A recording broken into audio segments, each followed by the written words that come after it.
ఇంగ్లాండ్తో జరుగుతున్న 5 టెస్టుల సిరీస్లో భారత్ జట్టు ఇప్పటికే 2 టెస్టు మ్యాచ్ల్లో గెలిచి సిరీస్లో ఆధిక్యతలో నిలిచింది.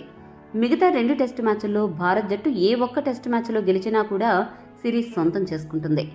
భారత్ జట్టు అనూహ్యంగా వరుసగా 2 టెస్టు మ్యాచ్లు విజయం సాధించడంతో ప్రస్తుతానికి ఇంగ్లాండ్ జట్టు ఆత్మరక్షణలో పడింది. దీంతో 4 టెస్టు మ్యాచ్లో ఎలాగైనా గెలవాలని పకడ్బందీ వ్యూహాలను సిద్ధం చేస్తోంది ఇంగ్లాండ్ జట్టు. ఇక భారత్ జట్టు అయితే 4 టెస్టులోనే గెలిచి సిరీస్ గెలుచుకుని చివరి టెస్టు మ్యాచ్లో ప్రయోగాలు చేయాలని యోచిస్తోంది. రాంచీ వేదికగా జరగనున్న 4 టెస్టు మ్యాచ్లో భారత తుది జట్టు ఎలా ఉండబోతోంది, ఏ మార్పులు చోటు చేసుకోబోతున్నాయో ఇప్పుడు చూద్దాం.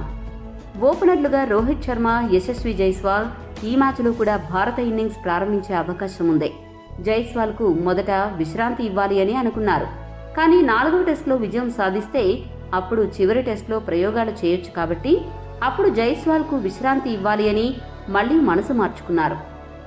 ప్రస్తుతం ఇద్దరు ఓపెనర్లు సూపర్ ఫామ్లో ఉన్నారు. ఇద్దరూ కలిసి ఒకే ఇన్నింగ్స్లో చెలరేగితే భారత్ జట్టు ఎంతటి ఆధిక్యత సాధిస్తుందో ప్రత్యేకంగా చెప్పాల్సిన అవసరం లేదు.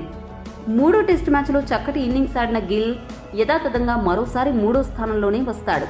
ఈ మ్యాచ్లో కూడా అభిమానులు గిల్ నుండి భారీ ఇన్నింగ్స్ ఆశిస్తున్నారు. ఇక ఈ మ్యాచ్లో కేఎల్ రాహుల్ వస్తాడని మొదట భావించినా ఫిట్నెస్ టెస్ట్లో ఫెయిల్ అయ్యాడు. దీంతో ఈ మ్యాచ్లో మరోసారి పాటీదార్కు అవకాశం దక్కనుంది.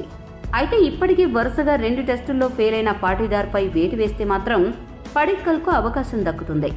5వ స్థానంలో చిచ్చర పిడుగు సర్ఫరాజ్ ఖాన్ మరోసారి తన సత్తా చాటుకోవడానికి సిద్ధంగా ఉన్నాడు.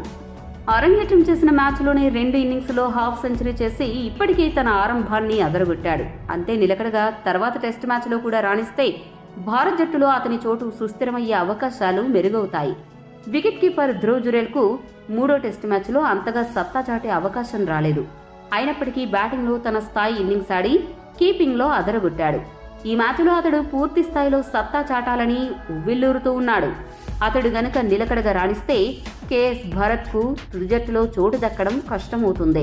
స్పిన్ ఆల్రౌండర్లుగా రవిచంద్రన్ అశ్విన్, రవీంద్ర జడేజాలు బరిలోకి దిగుతారు.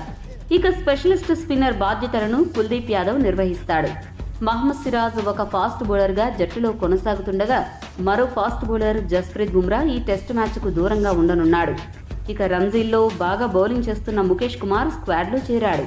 అయితే ఈ టెస్టు సిరీస్లో అవకాశం ఇచ్చినా కూడా ముఖేష్ సద్వినియోగం చేసుకోలేకపోయాడు. కాబట్టి ఈ టెస్టు మ్యాచ్లో ఆకాష్ దీప్ను తుది జట్టులోకి తీసుకునే అవకాశం ఉంది. మొత్తంగా భారత్ జట్టు ఈ 2 మార్పులతో ఈ టెస్టు మ్యాచ్లో బరిలోకి దిగనుంది.